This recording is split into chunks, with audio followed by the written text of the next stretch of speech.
Welcome, family from the gaming universe. I'm Paul Burry, and I want to welcome you to another FFG Chronicles. This FFG Chronicles is about a serious topic. We had an incident this week, and it really kind of got the creative juices flowing, and when we started discussing a lot of interesting things.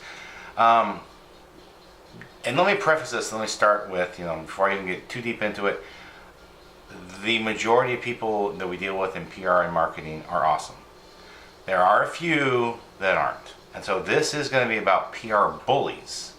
And they're out there. They are trying to make sure that their company and their products are only given positive media. Now, we've talked about the swamp of corruption in the video game industry, and the swamp needs to be drained. And we've thrown out a lot of ideas how to make the video game industry better.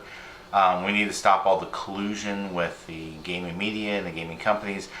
Unfortunately, way too often, they're swapping back and forth. So someone who's in PR goes and works for a gaming media outlet, and then someone who's a gaming media outlet goes and becomes part of a video game company and starts making games. And there's just way too much connection.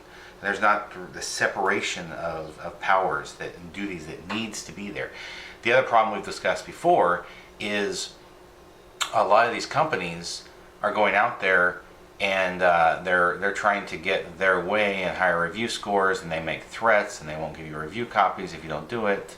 And they sit there and think that they can manipulate, and in essence, and this is another part of the bullying, that they'll try to bully people into giving them their way.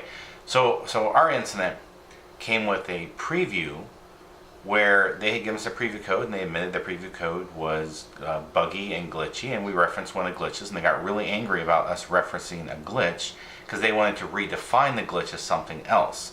And the funny part was, this PR person's email said, "In the 10 years I've been in the video game industry, this is the worst I've ever seen and read."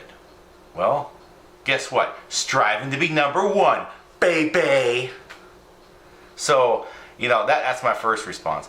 But what I officially told this person was, "You're very welcome that we spent so much money on you." And you might be like, "Well, why'd you say that? Isn't that a little sarcastic, a little smart mouth?" In a way, yes, it is.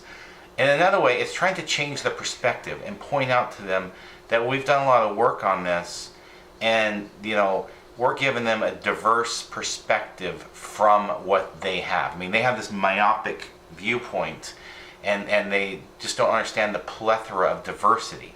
So, it's obvious they're not celebrating our diversity, which, hey, that's not the first time that's happened to Family Friendly Gaming, that someone won't celebrate our diversity.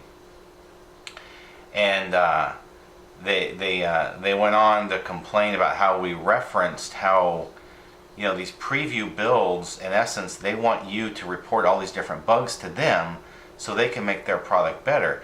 They're doing this at no cost to them. They're not paying you for that work. So we pointed out that, hey, you're becoming an unpaid QA analyst. And this has been going on too long in the industry. This is part of the corruption that also needs to be cleaned up. And of course, they were really offended that we pointed out that truth.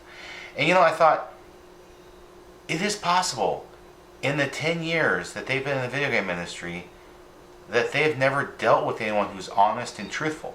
Unfortunately, I can tell you from many attendances at E3, attendances at other events as well, that there are way too many liars in the video game industry. I mean, they will tell you what you want to hear and not keep their word.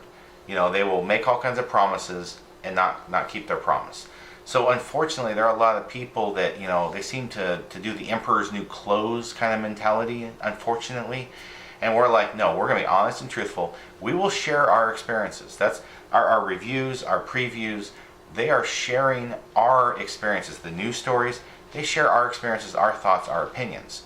So, I understand that some people may not have been exposed to that. It's possible. It's really possible they've never been exposed to an honest, truthful, genuine, transparent person.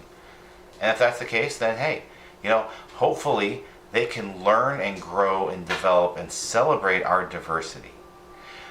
So you might be like, what are we going to do about it? Nothing. See, that's the thing. What these PR bullies don't seem to understand is they can push and they can threaten, they can shout, and they can, say all the stuff they want to say, they're not going to budge us. They're not going to move us. They don't seem to understand that they don't manipulate us. They can insult us all they want. All they do is make themselves look bad. And we get a video just like this one out of it. So I see win-win, plus plus, score score. I'd like to thank everyone for watching. I hope you have a wonderful rest of your day.